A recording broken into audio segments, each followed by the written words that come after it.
রাজশাহী এ শহরকে মানুষ বিভিন্ন নামে ডেকে থাকে, শিক্ষানগরী, সিল্ক সিটি কিংবা বরেন্দ্রভূমি। তবে পদ্মা নদীর কোল ঘেঁষে গড়ে ওঠা এ শহরে রয়েছে নিজস্ব ইতিহাস, নিজস্ব সংস্কৃতি এবং ঐতিহ্য। আজকের ভিডিওতে আমি আপনাদেরকে দেখাবো, আপনি যদি রাজশাহী শহরে ঘুরতে আসেন তাহলে যে 7টা স্পট আপনি অবশ্যই ঘুরে দেখবেন। ভিডিওটা শুরু করছি বাংলাদেশের প্রথম জাদুঘর দিয়ে, যেটি স্থাপিত হয় 1910 খ্রিস্টাব্দে। শরৎ কুমার রায়, অক্ষয় কুমার মৈত্রেয় ও রমাপ্রসাদ চন্দ্র এই প্রত্ন অনুরাগীদের উদ্যোগে বরেন্দ্র অনুসন্ধান সমিতি গঠন ও জাদুঘর প্রতিষ্ঠিত হয়। রাজশাহীতে আসলে আপনি অবশ্যই এই জাদুঘরটি ঘুরে দেখবেন। এখানে দেখার মতো এবং জানার মতো অনেক ইতিহাস আছে। জাদুঘরের ঠিক একদম পাশে অবস্থিত রাজশাহী কলেজ, যা বাংলাদেশের অন্যতম প্রাচীন ও ঐতিহ্যবাহী শিক্ষা প্রতিষ্ঠান। রাজশাহী কলেজ প্রতিষ্ঠিত হয় 1873 সালে। এটি উপমহাদেশের প্রাচীনতম কলেজগুলোর একটি। প্রাথমিকভাবে এটি একটি স্কুল ছিল, পরে কলেজে রূপান্তরিত হয়। ব্রিটিশ আমল থেকে এই কলেজ শিক্ষা, সংস্কৃতি ও রাজনীতিতে গুরুত্বপূর্ণ ভূমিকা পালন করেছে। রাজশাহীতে আসলে কিন্তু আপনি অবশ্যই রাজশাহী কলেজ ঘুরে দেখবেন। এটি বাংলাদেশের সবচাইতে পরিচ্ছন্ন ক্যাম্পাস। রাজশাহী নামের সাথে আরো একটি নাম অতপ্রতভাবে জড়িত,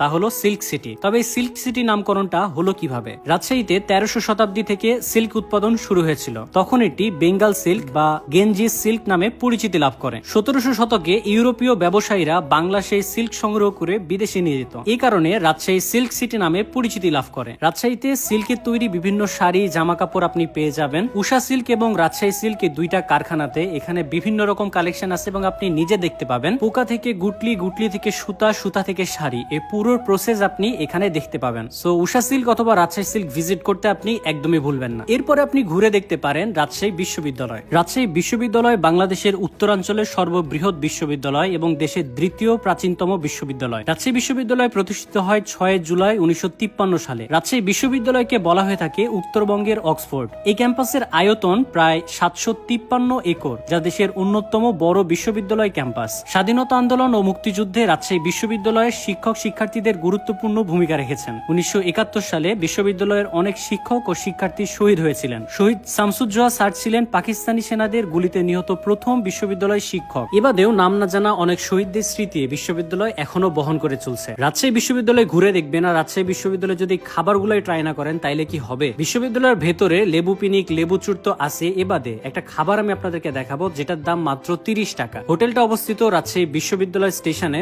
হোটেলের নাম মাদারীপুর হোটেল। হোটেলের কাউন্টারে একটা চাচা বসে থাকে। চাচার সাথে কথা বলে আমি জাস্ট অবাক হয়ে গেছি। 6 পদের তরকারি দিবে, 1.5 প্লেট ভাত দিবে, দাম মাত্র 30 টাকা। এবং এই পুরো প্যাকেজের নাম হচ্ছে সিস্টেম। তো খাওয়া শুরু করার আগে অবশ্যই হাত ধুতে হবে। আর আমরা হাত ধুচ্ছি ডেটল সাবান দিয়ে। ডেটল সাবান মূলত 12 ঘন্টা পর্যন্ত জীবাণু থেকে সুরক্ষা দেয়। একবার ধুইলে 12 ঘন্টা পর্যন্ত পুরো সেফ আপনার হাত। তার সাথে ডেটল কিন্তু এখন পাওয়া যাচ্ছে মাত্র 15 টাকায়। তো আমরা ডেটল দিয়ে ভালোভাবে হাতটা ধুয়ে নিছি এবং খুব সুন্দরভাবে দেখি 2 জায়গাতে ডেটল সাবান রাখা আছে। তার সাথে দেখলাম ছোট্ট একটা ডেটল সাবান ছিল যেটা অলরেডি শেষ। যাই হোক, ভালোভাবে আমরা সাবান দিয়ে হাত ধুয়ে খেতে বসে গেছি। পাতলা ডাল, ভাজি, ভর্তা, হাফ ডিম থেকে শুরু করে অনেক পদের এখানে খাবার আছে। মূলত এই সিস্টেম খাবার প্যাকেজটা স্টুডেন্টদের জন্যই। আমরা ডাল, ভর্তা, ভাজি, ডিম দিয়ে পেট ভরে খাওয়া দাওয়া করছি এবং খাবারের মান এবং কোয়ালিটি, টেস্ট সবকিছুই অনেক ভালো ছিল। সো রাজশাহী বিশ্ববিদ্যালয়ে এসে যদি আপনার ক্ষুধা লাগে তাইলে এই হোটেলে আপনি দুপুরের খাবারটা অবশ্যই খাইতে পারেন। খাওয়া দাওয়া শেষ করে আমরা আবারও ডেটল সাবান দিয়ে হাত ধুই এবং তারপরে রওনা হয়ে যায় রাজশাহী আইবাদে। রাজশাহী শহরের ঠিক পশ্চিম দিকে অবস্থিত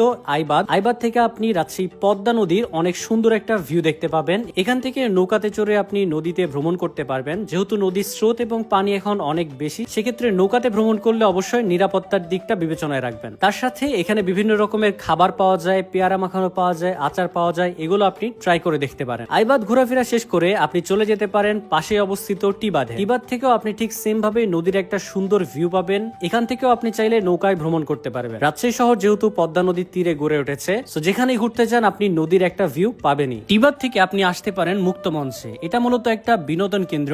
বিকেল বেলায় মানুষজন পরিবার, বন্ধু বান্ধব নিয়ে এখানে বসে আড্ডা দেয়, সময় কাটায়। মুক্ত মঞ্চের মুড়ি মাখানোটা আপনি ট্রাই করতে পারেন, এটা বেশ মজার হয়ে থাকে। এবাদেও পদ্মা গার্ডেন থেকে শুরু করে আরো অনেক প্লেস আছে যেগুলো আপনি ঘুরে দেখতে পারেন। শুধুমাত্র ঘুরলেই হবে না, রাজশাহীর বিখ্যাত কিছু খাবার আছে সেগুলো আপনাকে ট্রাই করতে হবে। তার মধ্যে অন্যতম একটা খাবার হচ্ছে রাজশাহীর কালাই রুটি। যদিও এই খাবারটা চাঁপাইনবাবগঞ্জের ঐতিহ্যবাহী একটি খাবার, কিন্তু রাজশাহীতেও বেশ বিখ্যাত। রাজশাহী শহরের উপশহরে আপনি গেলে দেখতে পাবেন অনেকগুলো কালাই রুটির দোকান। এখান থেকে যে কোনো একটা দোকানে আপনি কালাই রুটি ট্রাই করতে পারেন। কালাই রুটির বিশেষত্ব হচ্ছে মশকলাই দিয়ে বানানো একটি রুটি, যেটা বেশ মোটা হয়ে থাকে এবং এটা খেতে হয় বিভিন্ন রকম ভর্তা দিয়ে। বেগুন ভর্তা, মরিচ ভর্তা, ধনিয়া পাতা ভর্তা থেকে শুরু করে 3-4 রকমের ভর্তা আপনাকে দিবে। এগুলো দিয়ে আপনি কালাই রুটিটা ট্রাই করতে পারেন। তবে আমার পছন্দের একটা জায়গা আছে যেখানে আমি মূলত রেগুলারই খাই, সেটা হচ্ছে বহরমপুরে অবস্থিত সামাদ মামার কালাই হাউস। এখানে মূলত আপনি চাঁপাইনবাবগঞ্জের অথেন্টিক কালাই রুটি টেস্ট পাবেন, তার সাথে বিভিন্ন রকমের হাঁসের মাংস পাবেন। আপনি যদি কালাই রুটি ভর্তা দিয়ে নাও খাইতে পারেন, এই হাঁসের মাংসগুলো বেশ মজার হয়ে থাকে, সেগুলো দিয়ে আপনি ট্রাই করতে পারেন। সো হাত ধুয়ে আমরা সবাই মিলে পেট ভরে খাওয়া দাওয়া করি। খাওয়া দাওয়া শেষ করে আমরা বিল পরিশোধ করে দিই এবং তারপরে আমরা বের হই রাজশাহীর